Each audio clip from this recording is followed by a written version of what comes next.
Welcome back Umar भाई। तो on screen, pitch पे, अपना मैच के दौरान और शो पे भी कितनी मजे की बातें करते हैं। सुने तो सही, आपको कोई ऐसा बॉलर था जो आपको फेस करते डरते थे आप, या थोड़े हो जाते थे कि यार अच्छा क्या स्ट्रेटजी है, कोई ऐसा बॉलर? अगर मैं टू बी ऑनेस्टली आपको एक बात बताऊं ना, पाकिस्तान टीम में मैं इस तरह के बॉलर फेस करता था कि मुझे दूसरे बॉलर तंग करते हैं। पाकिस्तानी टीम, अगर मैं फास्ट बॉलर शुएब अख्तर को आपने फेस किया हुआ है जी।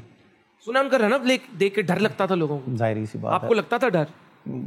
कह सकते हैं आप, लेकिन अगर मैं इनको खेलता था ना तो मुझे ये ब्रेटली, मिचेल जॉनसन वगैरह, ये मजाक थे, ये मुझे इतना तंग नहीं करता। जॉनसन ही मिचेल कैचअप लग दी। फिर रिवर्स स्विंग में उमर गुल थे, गुल्ली भाई, कि इनको अगर गुल्ली भाई, हम उनको गुल्ली भाई, हाँ, हम क्रिकेट में उनको गुल्ली भाई कहते हैं, वैसे उमर गुल है, मेरे बड़े सीनियर प्लेयर हैं। अच्छा, और कोई फनी नाम बताएं गुल्ली भाई, बाकियों के क्या निकनेम्स थे? नहीं, निकनेम गुल्ली भाई, फिर नहीं, गुल्ली भाई यानी कि उनको यूनस भाई, शाहिद भाई सारे कहते थे, सारे हम उनको कहते थे कि वो समझ लें कि उनका निकनेम था और वो माइंड नहीं करते थे। बड़ा फनी वाकया, ग्रीन रूम का कोई वाकया किसी मैच के बाद जो आज तक याद हो, जो होते हैं ना कुछ मोमेंट्स आपके माइंड पे फिक्स रह जाते हैं, हंस पड़े हैं? हम ऑस्ट्रेलिया के खिलाफ सीरीज खेल रहे थे दुबई में। अच्छा। तो जुल्फकार बाबर एक साइड पे खेल रहा था और एक साइड पे ना मोहम्मद इरफान खेल रहा था, फास्ट बॉलर। अच्छा। तो हम लोग ना बाहर बैठे हुए, बड़े टेंस बैठे हुए थे, मैं, शायद भाई, हम लोग सारे, कि लास्ट विकेट है, एक ओवर में 2 करना है। जुल्फकार बाबर, यानी कि हमने उससे पूछा कि यार मैच तो वो हम लोग हार गए, तो मैंने उससे कहा कि यार बाबर भाई तुसी इरफान को दसिया नहीं कि करना। कहता यार मैं उन्होंने कह रहा सी कि सिंगल करना, कोई प्रेशर नहीं है। कहता उसने पहला बॉल बीट किया, मैं कहा कोई मसला नहीं। उसने दूसरा बॉल बीट किया, मैंने कहा कोई मसला नहीं। जब लास्ट बॉल आई ना तो वो मेरे पास आया कि हुन मैं की करा। कहता कुछ नहीं, अल्लाह का नाम लैके घुमा दे, वेखी जाएगी। तो वो भी बीट हुआ, तो हम लोग मैच हारे। तो जाहिर सी बात है पाकिस्तान मैच हारा, और वो बड़ी इंसर्ट की बात थी कि एक ओवर में हम 2 नहीं कर सके। तो जब हम बस में बैठे ना, तो ड्रेसिंग रूम में बड़ा टेंस माहौल था कि यार मैच हार गए, जीता हुआ मैच हम लोग हार गए, पाकिस्तान का नाम ख़राब हुआ। जब मैं बस में बैठा ना, तो जुल्फकार बाबर को और मैं इरफान को मैंने इकट्ठे देखा बैठे हुए, तो मैं उठ के उनके पास गया। मैं कहा बड़ा माशाल्लाह प्यार है, विकेट ते भी एक प्यार सी, ते भी एक प्यार है।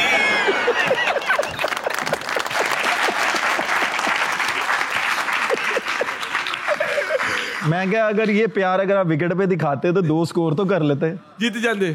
कहते बस बड़ी कोशिश की थी, सानू होया नहीं 2 स्कोर। कोई ऐसा प्लेयर जो बिल्कुल अब मैच हारे, टेंस है, और कोई जोक कर देता हो या उस मोमेंट पे हंस जाता हो या हंसा देता हो कि भाई मैच फ्रेश आ रहे हैं, कोई ऐसा था? नहीं, हारने पे नहीं होता था। अब जैसे टीम थोड़ी सी प्रेशर में होती थी ना, तो सीनियर प्लेयर प्रेशर को इस तरह हैंडल करते थे कि साथ ही कोई टॉपिक चेंज कर देते थे कि प्लेयर नेक्स्ट जाने वाला उसको प्रेशर फील ना हो। ठीक है। तो वो जब अंदर जाता था, मैं भी अंदर जाता था, या कोई और भी बैट्समैन अंदर जाता था ना, तो उसको प्रेशर फील नहीं होता था। कि तो जोक करके कोई जोक ऐसा कर देते थे कि ये कि अंदर जाए, अपनी मर्जी से खेले, इसको प्रेशर ले ही ना अपने पे। ये सच है। यूनुस भाई ने कहा था कि सारे प्लेयर्स ने उनको कैप्टनसी से हटाने के लिए हल्फ लिया था, आप भी थे उसका हिस्सा? क्योंकि आप फ्रैंक बात करते हैं, मैंने इसलिए नहीं, देखें, टू बी ऑनेस्टली बात बताऊं, ये मेरे तक बात आई थी, और मतलब ये हो रहा था सोशल मीडिया पे और मीडिया पे ये बात चली। मैं कराची में था, मैंने, क्योंकि माशाल्लाह हमारी पूरी टीम बाद जुमात नमाज पढ़ती है अल्हम्दुलिल्लाह। चैंपियंस ट्रॉफी में थे हम लोग, तो उस वक़्त सबसे जूनियर मैं था। सही। तो वो क्या होता था कि कुरान पाक से कोई एक पढ़ता था जो जमात करवाते थे, वो कुरान पाक में से कोई सूरत निकालते थे, उसका तर्जमा पढ़ के बताते थे। तो मैं जूनियर था, तो मुझे बोला गया कि यार उसके कमरे में कुरान पाक पढ़ा हुआ है, वहाँ से लेके आओ। ठीक है। मैंने वो कुरान पाक लेके आया, मैंने सूरत सुनी, क्योंकि मैं जूनियर था, बड़े प्लेयरों के साथ बैठना नहीं था। जमात के बाद वहीं पे खाना आता था, सारे खाते थे, खाना खाया और मैं चला गया। उसके बाद क्या हुआ मुझे नहीं पता, ये मैं आज भी कहने के लिए तैयार हूँ, और मैंने यूनुस भाई को भी ये बोला है। तो यूनुस भाई ने कहा कि बेटा मुझे पता आप छोटे हो, आप अभी इन कामों में उस वक़्त नहीं थे और ना अभी हो, क्योंकि आज मैं जो कुछ भी हूँ ना, नो डाउट अल्लाह ताला की ज़ात के बाद मेरे कुछ नाम ऐसे हैं कि मैं यहाँ पे अगर उनका नाम ना लूँ तो मेरे लिए बहुत पेनफुल होगा कि शायद ये दुनिया या ये फैंस मुझे देख भी ना सकते कि मेरा एक्सीडेंट हुआ था, मेरी नी टोटली फ्रैक्चर हो गई हुई थी। मुदस्सिर नज़र साहब, अल्लाह पाक उनको लंबी ज़िंदगी दे, एकेडमी के हेड थे वो, डॉक्टर फैसल, डॉक्टर सुहेल के डॉक्टरों ने ये साफ मुझे जवाब दे दिया था कि भाई क्रिकेट छोड़ दो, अब नहीं खेल सको, अब नहीं आप खेल सकते हैं। तो उन्होंने मुझे बुलाया, मेरी रिपोर्टें मंगवाई। मुदस्सिर नज़र साहब ने अपने ख़र्चे पे साउथ अफ्रीका रिपोर्टें भेजी, वहाँ से डॉक्टरों के साथ हमारे डॉक्टरों की बात करवाई, सारा कुछ हुआ। और उन्होंने मुझे दोबारा जब फील्ड में उतारा तो डॉक्टर फैसल ने, डॉक्टर सुहेल ने नॉन स्टॉप 4 महीने मेरे साथ काम किया और अल्लाह का शुक्र है कि आज मैं पाकिस्तान को रिप्रेजेंट किया और इन फैंस के सामने हूँ मैं। उमर भाई, एक वक्त था जब मैच फिक्सिंग एक बहुत बड़ा कंसर्न होता था, हमारे मासूम प्लेयर्स कैसे फंस जाते थे इन लोगों के हाथों? ये तो देखें, इंसान के अपने हाथ में खुद होता है।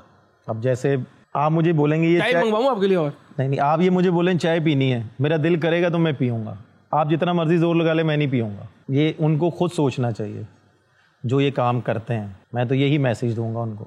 एक दफ़ा आपको भी अप्रोच किया था किसी ने?